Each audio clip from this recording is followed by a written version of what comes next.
I just got an interesting package from Singapore. And it smells almost just like fruit roll-ups. And considering what it is, that's kind of weird. Well, depending on your personal tolerance for weirdness, of course, I like weird stuff. I've been eating weird stuff for more than 10 years now, but this one goes down kind of a different path. Definitely kind of fruity. I certainly wasn't expecting a fruity smell. You see, this particular food item is something called Hasma, or Hasma. And Hasma, which is somewhat euphemistically referred to as snow jelly, is said to be frog fallopian tubes. Yeah, this is another weird one. In actuality, Hasma is the dried fat surrounding the fallopian tubes of frogs. Evidently, this fat is a good source of frog estrogen, which some Asian cultures consider a healthful substance, good for the lungs and good for the skin. But I'm not into fallopian fat for the health. I'm healthy enough. I'm here for the taste. This particular brand of Hasma is taken from American bullfrogs raised in Singapore. I want to let pride of country tell me that American bullfrogs are the best around, but it's probably just that they're the fattest or the loudest, most embarrassing bullfrogs in the world and super easy to catch. The process of turning the dried frog fallopian fat into a meal, technically a dessert, begins with soaking the dried tissue for several hours.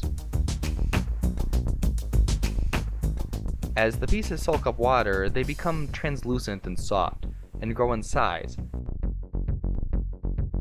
Next, the blobs go on the stove to boil. After they're fully cooked, they're sweetened. I need to try these things plain as well though, so I carefully remove a chunk before I add sugar to the boiling fat. Purists will tell me I'm supposed to double steam it with rock sugar and add fruit. But hey, purists will tell me I have no business trying this at all. Purists schmearists, I want my fallopian fat. The sweetened snow jelly goes into a bowl to cool.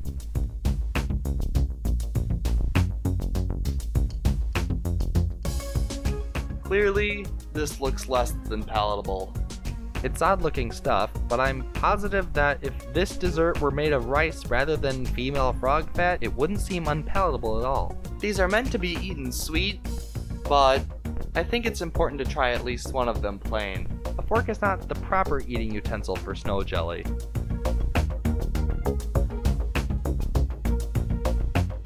I'm chewing, but it's not really chewy. Incredibly light, very watery. It's as if they took a tapioca ball that has no flavor in it, or it's when you eat the macaroni before you added the cheese, so it's just a boiled noodle. That's what that tastes like, so not unappealing, just kind of slimy. Now to try the sweetened stuff.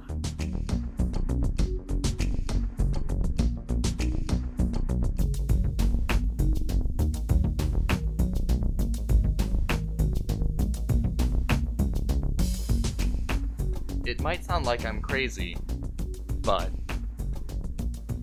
I'm a fan of sweet tea, and this tastes like congealed sweet tea. Kind of. It has a very light tone, but the sugar really brings out a natural flavor in it. I think that's where I'm getting like a sweet tea type taste from it, and it doesn't hurt that I've had gallons of sweet tea over my lifetime. I'm pleasantly surprised that this snow jelly, as they call it, isn't utterly fishy or anything like that. It's very mild, and I imagine anything you put into it, it would take the flavor of that. Look, I was hoping it would be good enough that I could call it fan-fallopian-tastic. Man, how I wanted to say that. But it's not really fan-fallopian-tastic. I'll go as far as ovary okay. Yeah, call me crazy, but it reminds me of sweet tea.